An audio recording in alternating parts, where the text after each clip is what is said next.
Hello, welcome to Epic FM. It's Paul. I'm on my own again, testing some new kit, which is quite shiny. Got some quite nice shiny shit, which I wanted to try out. And also, all the Dusk stuff came out, so I thought I'd jump on, talk about Dusk, look at some of the stuff, and then we'll whack it on YouTube later. That's right, Andy. This is the world's first Mark IV podcast. That really triggered like an American podcast. I can't remember the name, but they got really upset about it, apparently. Anyway, whatever. We were first. So the Dusk stuff has come out, which is fairly interesting. They've fired it up last night. Let's have a look at it. I'm not a huge fan of the lore, so I'm not going to read in the ins and outs of it. The bit that popped out for me was the bit about this lad here, this first lad, Hazaroth, Narcissa of Ruin. Apparently that's what people mockingly call him. I was thinking, well, I could definitely think of more offensive nicknames than that. If that's the best his enemies can come up with. I mean, that's basically his name. Narcissa of Ruin. It sounds all right. Hazaroth, whatever. Anyway, this guy seems quite cool. This is a new Warcaster. There's a little pic of him, and then I've got the sculpt underneath. But let's look at his rules. When a friendly undead non-leader faction warrior model within 10 inches of Hazaroth is disabled, he can spend 1 focus point to remove 1 damage from the disabled model to keep it in play. That's pretty good. That reminds me of Harby, the old... Cheers, Andy. I'll watch with interest and try not to mock Mark IV. Or me. Let's try and do both at the same time. That'd be great. That's like reminds me of the old Harby rule. I remember when I first started playing in Mark II, absolutely abused that, although she was rocking 10 focus, which made it pretty good. Interested to see how many focus this chap gets. I just have a gut feeling it's going to be 7 or 6. But either way, it's an interesting little ability, especially with some of the stuff I've been hearing about early games of Mark IV. I'll start recording this after, never mind. Some of the early games of Mark IV, like the power of units. Units seem to be hitting pretty cheeky. What are you saying? Rules are in their app for 3 of them. What, for these guys? They put them in the app already? No. Let's look at that live. That's pretty good. Someone confirm that's true before I start looking for my app and rambling on. Possesses Escort and Shadowmancer spell. Escort being if you're in control range, you get +2 movement charge for free, I believe. Is that Escort? +2 movement when advancing part of normal movement and get +2 arm, while 1 or more warjacks within 3 inches, the old Fiora spell. And Shadowmancer is the stealth to battle group. His Restoration of Shadow feat says remove all damage from extra large or small base models in Hazaroth's battle group currently in control area. Additionally, each warjack currently is control area gets 1 focus point. There he is. Model seems alright, to be honest. I quite like that. It's got like Skeletor vibes going on, hasn't he? Skeletor lad. Then the first warjack, Ghast like warjack. When it begins its activation within 3 inches of 1 or more undead warrior models, it gets a focus point. Fairly standard. And I guess it'll power up as well. So it's getting 2 off the bat, which is alright. And I guess the warriors that you're putting in front of your jacks are synergizing quite well with this lad. That seems okay. Head options grant Arc Node, Fleet, Power Field, and Stealth. Seems alright. The model, I think a lot of people said this about the model. It doesn't look, I mean, I don't think the paint job's doing it justice, to be honest. It looks a little bit weird. Someone put the actual 3D sculpts of the jacks up, which I actually think look way better than the painted ones. Like these, that looks okay. Looks better than it doesn't this thing. Bit ropey. Eidolon, stealing some AOS names. That's an AOS model, that, isn't it? Friendly models can upkeep spells on Eidolon without spending focus points.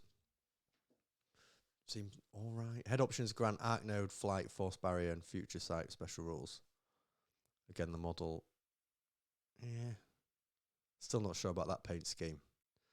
I mean, I'm red-green colourblind, so I find that thing pretty stressful just to look at, to be honest. Feeling like just take the paint off and you're selling me more. What do you guys think? Oh, is Eidolon in Magic the Gathering as well? I've not come across it in Magic the Gathering, which is weird considering I play loads of like Magic the Gathering. And do you like the black and yellow colour scheme? Yeah, it's yellow. I thought it was green. That just shows how colourblind I am. Oh yeah, maybe it's yellow. Yeah, I'm just not sure about the black on there as well. Looks a bit weird. I also have a bit of a suspicion with all this stuff that it's like quite futuristic sci-fi vibes. I was saying this in a few chats today that I have a little bit of a suspicion that these were like Warcaster. It was like things they had planned for Warcaster. They were like, that's tanking. Put them in War Machine. Fire them out in War Machine. Because it's quite different. I mean, I know Retribution a little bit, they kind of had this vibe, but it's like, I mean, you've got Skeletor up here. Not seeing anything like that. Well, it's a little bit scrawny. Gav was saying in our chat that he looks a bit scrawny, but I feel like this Warcaster stuff. But either way, I feel like the sculpts look better than the colour scheme. And then this guy, Helith, Skyer of Nightfall, another Warcaster. I'll save the fluff. Armed with a pair of Mage Lock pistols with a menu of attack types. That's nice. We love a menu. Possesses true sight and grants special rule to a battle group. Blessings of the Void feat says, while in Helith's control range, enemy models suffer -2 death and arm, and friendly warrior models gain +2 death and arm. It's pretty good. I love a good debuffing and buffing feat. Although it's only warrior models. Yeah. Not sure about that. What do you guys think to that? -2 death and arm, amazing. +2 death and arm to warrior models. Yeah, I guess it's all right. I guess when you contrast that to a lot of feats that exist in the game, it's far from terrible. I like that sculpt. That's pretty cool. Nice sculpt, nice feat. Interested to see what this menu is. Are they? The rules are in the app. Is that actually true? Because if they're in the apps are actually out, no. Dusk, here we go. Oh, they've got the full thing. Nice. We get the full rules, lads. Show my cat screen share them on the full rule, the screen. Oh, we got the full rules. I wish I'd have known that before I started doing a stream.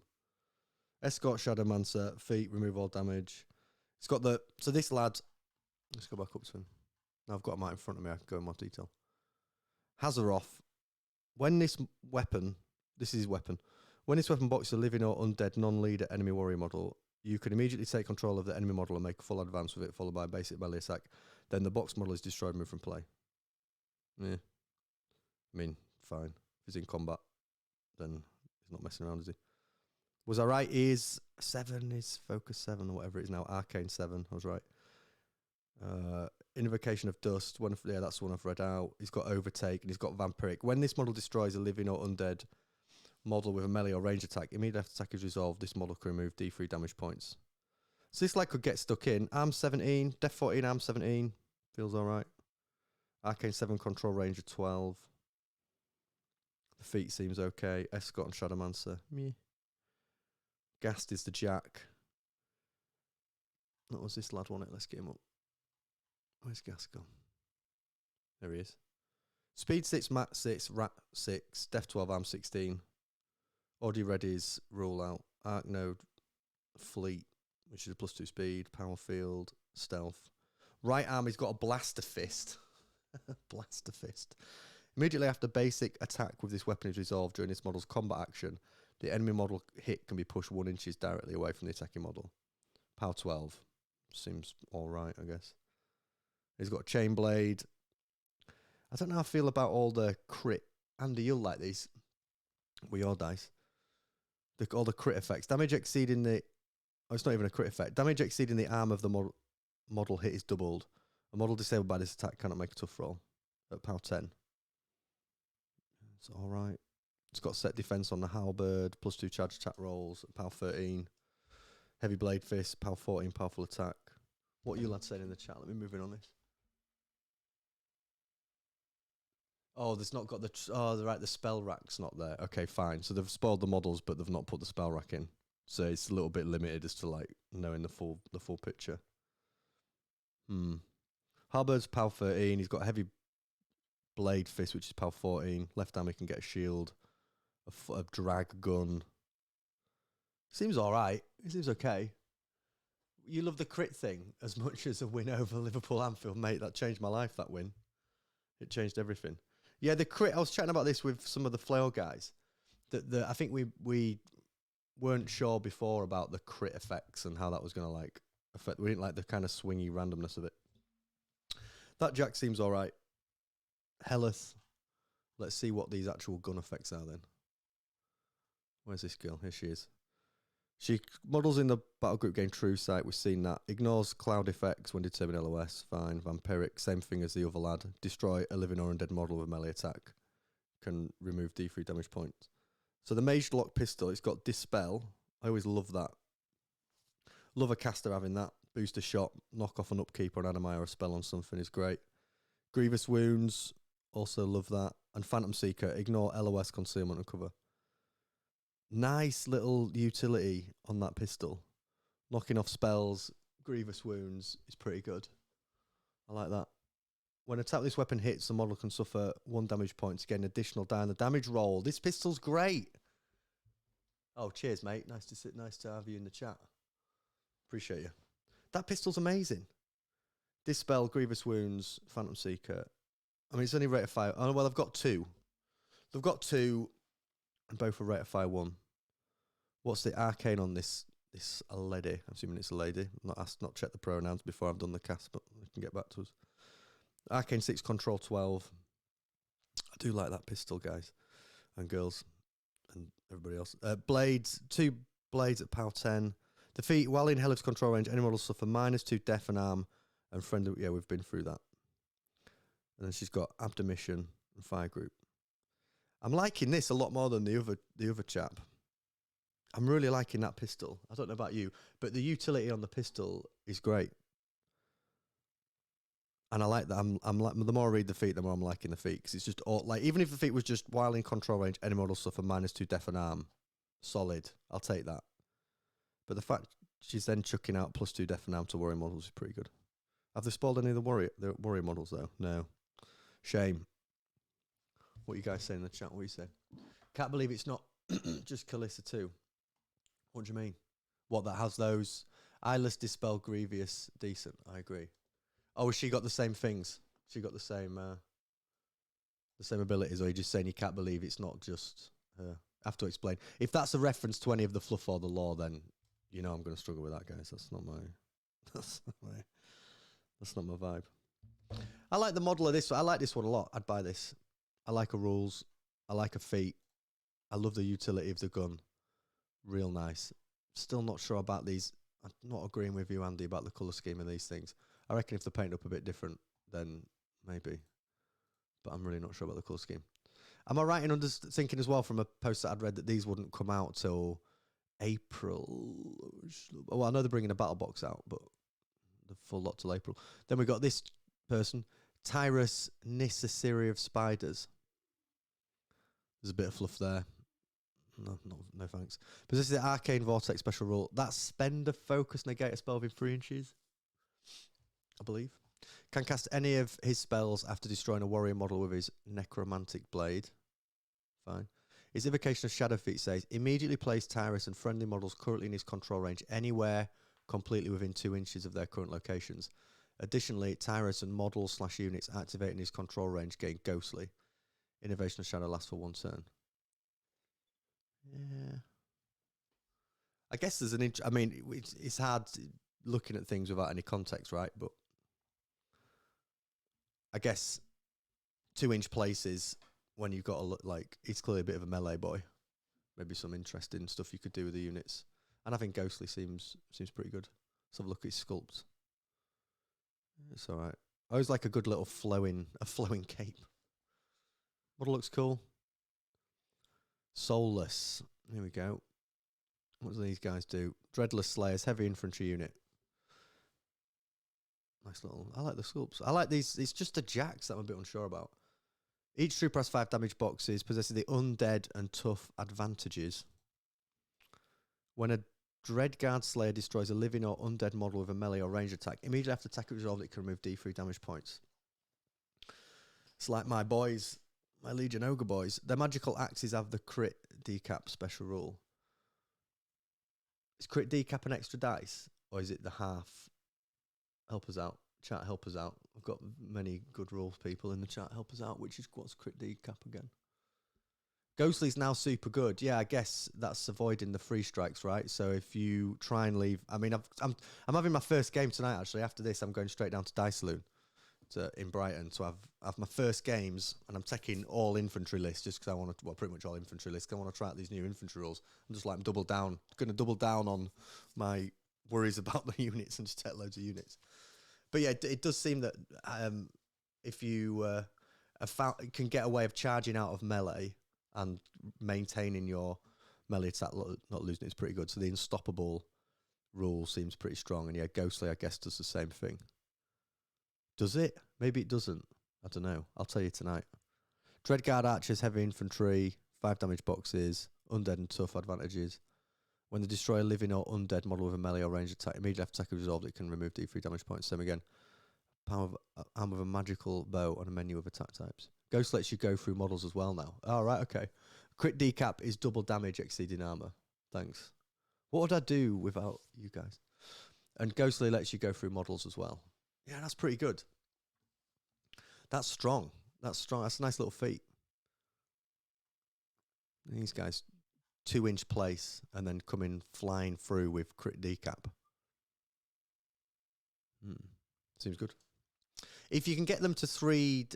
I guess the thing I always think about crit decap on infantry is, I mean, you're only running 2 dice. If you get a way to get that 3rd dice, then I'm interested. If it's just 2 dice fishing for crit decap, doesn't fit. I mean, sure, every now and again, but 3 dice makes such a big difference, doesn't it?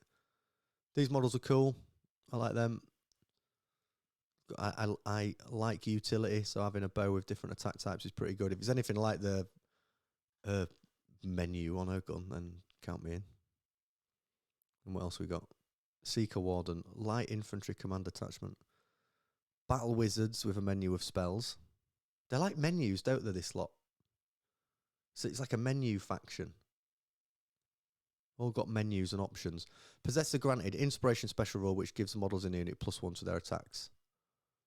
Give me an extra dice. That's what I'm after. I'm looking for extra dice with these lads. Give me an extra dice. Or put them on a horse or something. Give them calf. Let's have a look at this solo. It's alright. It's got the big ret hand on it. The big ret arms thing. Whatever it's called. I'm not very good at military armament history. There you go. Cool models. I'd really like the infantry models. Liking some of the rules. These guys look great. The bows look cool. Menu of options. Liking a menu of options on that and this caster. Her gun's great. Knocking off Dispel. Crit Grievous is absolutely quality. It's just this. I just can't. I'd love to see this in a different colour scheme. I reckon if someone there's people that are like posting the sculpts on the Facebook, so hopefully someone get their hands on them and maybe just not paint them in like some weird neon-y bright yellow, which just hurts my eyes.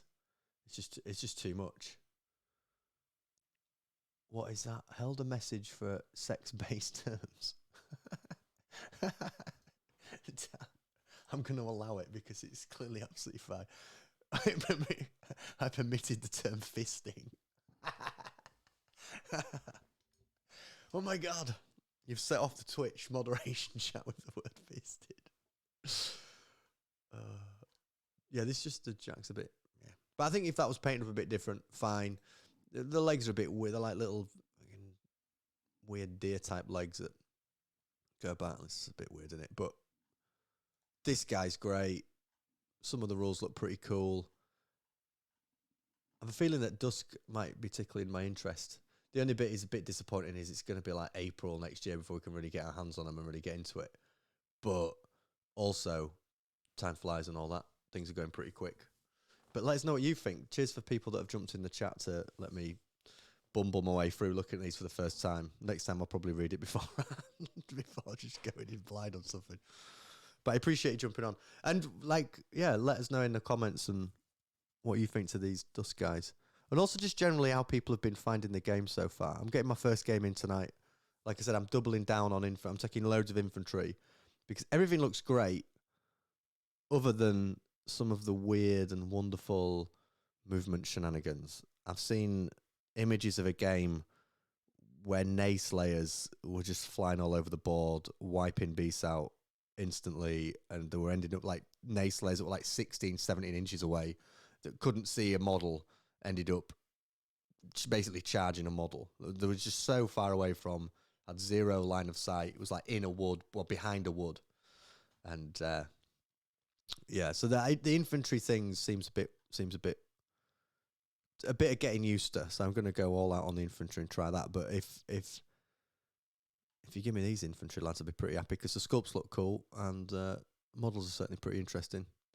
So yeah, we'll see. We're doing a big cast early next week. So we were going to do one this week, but we decided not to because we hadn't. There was only like one of us that had got in a bunch of games, so we decided to wait a week, and then those have all had like 2 or 3 games, and we can chat a bit more confidently. But yeah, we're going to do a big cast and chat about it next week. So yeah, cool. Thanks for entertaining me for however long we've been, 15, 20 minutes while I chat about this. What we saying here, Andy? The more I look at Mark IV, the less I like to play it. I'd like to give people games, but it's too shallow a pool for me. Well, have you tried it out though, mate? Give it a run, give it a go. Because I remember the jump from Mark II to Mark III, and I remember being quite negative at the start of that. I was really annoyed about the control range. You know, everyone could measure control ranges now, and I remember saying with Brett, placement is not going to be as big a deal now. They're simplifying the game, they're making it easier, and then it turned out to be fine. There was definitely a difference from Mark II to Mark III. In Mark III, everybody just put templates down everywhere. You were like just literally making the perfect turn, but it's fine because it took up a load of their clock. So give it a go. So I think I'll try the infantry thing. I'm doubling down on it. I'll see what it's like. I think it's interesting what PP are doing. Give them credit where credit's due for taking a few risks. These models look good. I think I prefer them to the Signar and the Kador boys. Certainly the units anyway. Cool. All right. Oh, hang on. A few more comments. I'll stick with the comments and edit this bit out. I'm a joiner, so I'm pretty good at gauging distancing. Which model is most like a dog with 2 tails? Look who it is. It's Wilkie. That can only be one person. Flail Brett. Everyone that's been trying games. This is Dan. Everyone I know that's been trying games has said a few games in it's better, it's smoother, but it's still great. The spell racks and command cards make up for the lost strategy. I can see that. I can see that the command cards offer something extra. I think the spell racks and the customization, although I guess the customization existed before, it was just like you would get another jack. But I'm definitely interested in the spell rack element. It's just I'm gonna have to play. I'm gonna play it. I'm gonna play it and see what I think, because I've read and seen people on both sides of different sides of the fence with it. So I'm gonna try it out. And it's like, Andy, free caster's too limited for my legacy stuff, especially without racks. Yeah, but that's what you want to do, Andy, is you want to buy all the new armies, mate, and then you won't have this problem, will you? Do you know what I mean? This is because you're sticking with your old stuff. Get yourself some Dusk. Get yourself some of these Dusk boys. And then you'll be all right. You'll be living your best life. You'll have all the spell racks. But it's a shame we can't see it's a shame they haven't released their spells. They've just kept it pretty. They're just teasing us. They're just giving a little tease out of the book. Be interesting to see what the spell rack is with this lot. Because it seems pretty strong. Zorand, back in the day, people would play Kruger 2 and Haley 2 for a decade. And Denny 3, Denny 2. Yeah, that's true. It did get pretty still. Now they want to branch out. Yeah. Too right. Cool. All right. Appreciate people jumping on. Brett, cheers for taking the effort to come on and make your dog with a 2 tails point. I imagine it took you half an hour just to get Twitch. I look forward to doing the cast with you next week. In fact, Brett, I'll ring you on the way back and we can have a debrief on my take. But thanks for jumping on. Good to speak to people. I'm going to start doing more of this stuff, like random and quick reaction things alongside the podcast. And as you can see, we've got some new graphics. Although I've not worked out how to get the names popping up in all of the Twitch, like new subscriber, follower. So currently it's currently blank. If anybody knows how to configure that with OBS, I'm looking at Chaos Born Gaming. Then maybe give me a shout. I'd appreciate that. Yeah, Andy, you too, mate. Yeah, nice one. And all leads out big time. It'll be under alerts. All right, maybe I'll chat to you on Facebook rather than doing a Twitch stream about how to configure a Twitch chat and driving people absolutely bonkers. Wicked. All right, I'm going to do our funky outro as well. Yeah, let me know what you think. Let you know what you think of the outro, which I'm about to drop. But yeah, take it easy. Lovely to chat to you all, and speak to everybody next week when we've got a bit more feedback, a bit more content to go through. All right, cheers.